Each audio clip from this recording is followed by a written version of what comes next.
We are back from the Pacific Northwest GP at the Ridge outside of Olympia, Washington.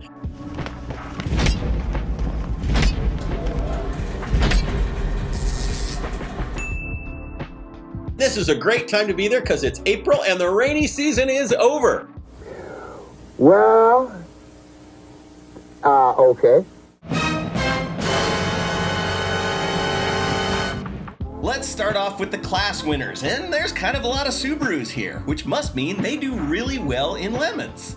Well, Hella sweet, we had Judge Corey and Judge Sean dishing out justice at this event. They came up with a new penalty, the Blair Witch Project Sasquatch hunting video, and Team Perplexus nailed it. What we've heard is that there might be a wild Sasquatch here somewhere. I've lived here my whole life, and there's no Sasquatch here. Oh wow, there's another footprint. And some food. Look, it's a Bigfoot food. Whoa, what's that over there? The last time we were at the Ridge, we saw the fastest red flag in Lemons history, which happened when the pirate ship themed Honda from Civic Duty Racing blew the entire surfboard foam pirate ship prow off the front of their car right at the drop of the green flag.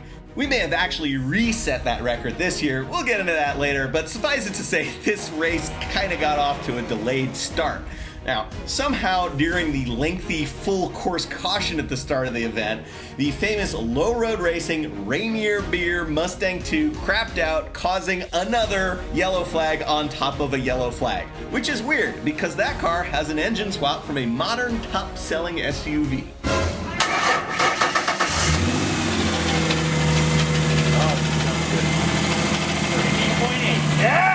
That wasn't all a dead loss in the low road camp. They also brought their 47 Chevrolet Stylemaster former IOE winner for the young kids of the OG team members. And we always like to say it's great to bring the youth along in the finest racing machines ever created. Yeah, on the subject of OG racers and full course cautions, the Chotis was there. Chotis. And the Chotis may have caused yet another lengthy caution when its oil filter blew off. A lot of hella sweet returning teams at this one, including Jeep Tricks, a subject of a Lemons World video, by the way. Now, they're a serious veteran team, so of course they have finally figured out how not to lose their tech sheet when they show up. And then you had the Canadian Iron Ringers team returning for their second race in their wood aero-equipped Volvo 240. Wood. What can't it do? This message brought to you by the Wood Council. It's also the second race for the E30 of Jurgen's Furero.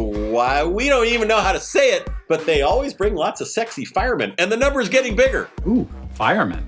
And then you had the Windows 98 themed Fiat X19 of Blue Screen of Death. This is the first race for a swap that this team has been threatening for a long time, a Volkswagen VR6. Now, when you tell us you're bringing a VR6 swapped mid-engine Fiat, we're expecting all kinds of drama, problems, smoke, fire, spark. But you know what? Kind of worked. Turns out there are cars in the world for which an old-ass Volkswagen motor represents a big upgrade.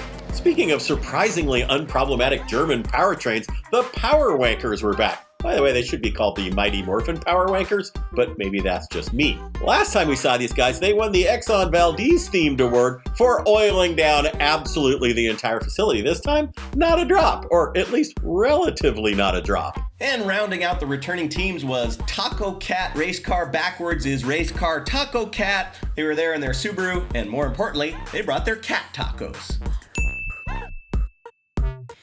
Hella sweet, we had some great new teams as well, including Initial B and their 22R powered Celica. Now, all of these Toyota blank R motors that are supposed to be indestructible in the real world, they don't last 2 laps in Lemons, but somehow these guys, I don't know, they kept it under 9,000 RPM, ran like a train. And maybe our favorite rookie was Pissed In Cup in their Hyundai Tiburon. They were actually inspired to race Lemons from watching YouTube. Even more specifically, they watched a YouTube video where we directly praised Korean cars. Oh, you should bring something old and Korean. They run great, they never break, and they're indestructible, and they're cheap, and you won't have any problems, and you'll win. Yeah, and they turned that inspiration into this car, a 2004 Hyundai Tiburon dressed up as Lightning McQueen.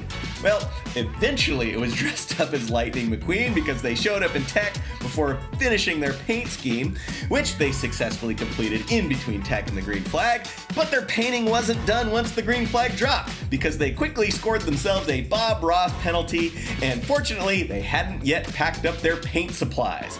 Welcome to Lemons, guys! So we're moving right along, on to the awards. The judge's choice went to the Teeny Weenies Subaru. Now these rookies, they had a pretty good theme and a pretty bad roll cage. Not a good combo. Now here's a friendly reminder. Email us, send us pictures when you're building your cage. We want to see them and we want to help you. Well, they didn't do that, but to these guys' credit, we told them what it needed, they executed it overnight, and they were ready for the green flag, and then we did not see them for the rest of the weekend in the penalty box. They did it really well. They are the embodiment of Rule 2.4. Look it up. On the subject of not causing us any grief, we awarded the special award to Axe Hole Racing. We were looking at the roster, and this team had run the 6th most Lemons races of all of the teams in this event, and the 5 teams that had run more races, they had all received at least one Lemons trophy.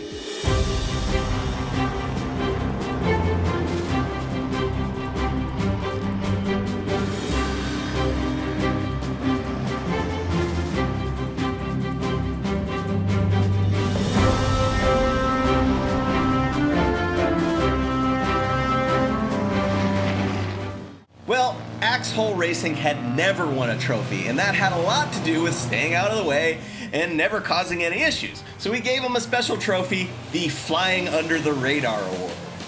Let's talk about the Heroic Fix Trophy. Now, this team did not win Speedy Frogzalis, but they were close. Most teams, it was raining, something blew up, they just went home. Not these guys, they blew up their gearbox, it was destroyed. They found another one at Junkyard, they pulled it in the rain, wallowing in the mud. They came back, they swapped it in the rain, wallowing in the pavement. They did get the car back out. It was pretty good. But the Heroic Fix Trophy went to Silver Sleeves Racing and their Lotus Cortina, which is actually a terrible non-Lotus Ford Cortina shell on top of a super knackered BMW E30. It's a hat car. Silver Sleeves brought 2 cars to this event, the Cortina and a Miata, and they managed to immediately blow up both. On top of that, they were the official host for the Saturday Paddock Party. Honey, you're a familiar years ago.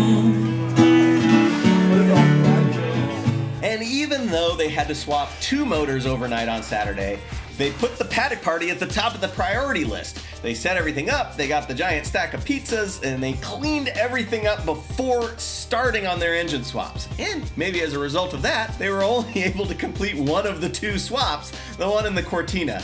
And any team who's able to do both that and feed everyone pizza is heroic. Now, the I Got Screwed trophy. All right, let's go back to the beginning. Remember that mention of possibly setting the fastest red flag in Lemons history this time? Okay, I'm just going to set up a little scenario for you here. Imagine that you build a brand new car for Lemons. Yes! It's an X drift car that you got. Yes! It's an E46. Yes! And you call yourself Team Drift Missile. Yes! Getting the picture yet? Now, what are the chances that it's raining, you're going to take your X Drift E46 out, totaling before the starting line, in the most predictable way possible? You got screwed. Halloween Meets Gasoline went to a repeat winner, New Balance and their Subaru Legacy. Now, this team wasn't always called New Balance. Their previous theme was based on Airplane the movie. I'm going to unlock the automatic pilot. For this race, they renamed themselves New Balance, and specifically New Balance 608, to honor the official white shoe of boomer dads everywhere.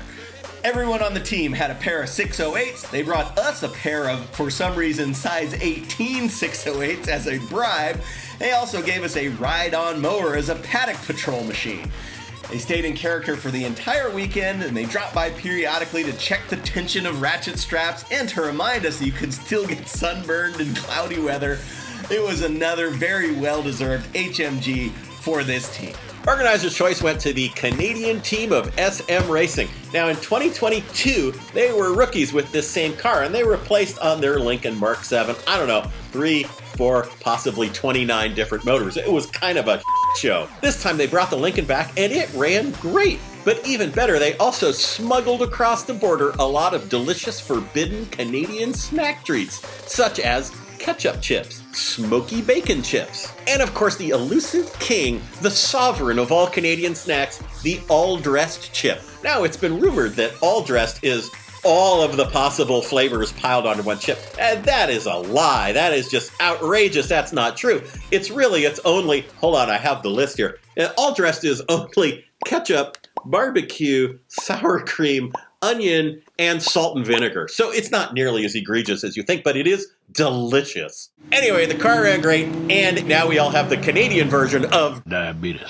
The index of effluency goes to the Mopar posers and their 2002 Dodge Intrepid. Now, no disrespect, but this is a bad car. It's big, it's heavy, it has a lot of very well-documented reliability issues, but somehow the Mopar posers have made this thing work.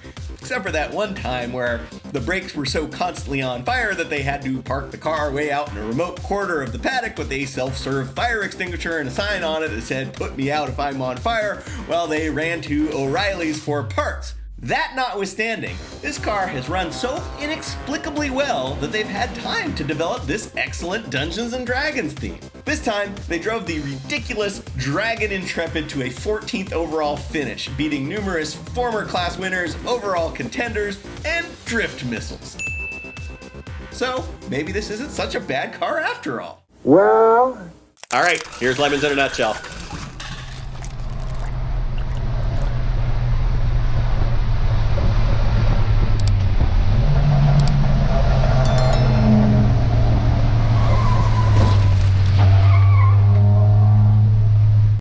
Every second you don't subscribe or watch one of these videos, another Vega is sent to the crusher. Won't you help us save Classic?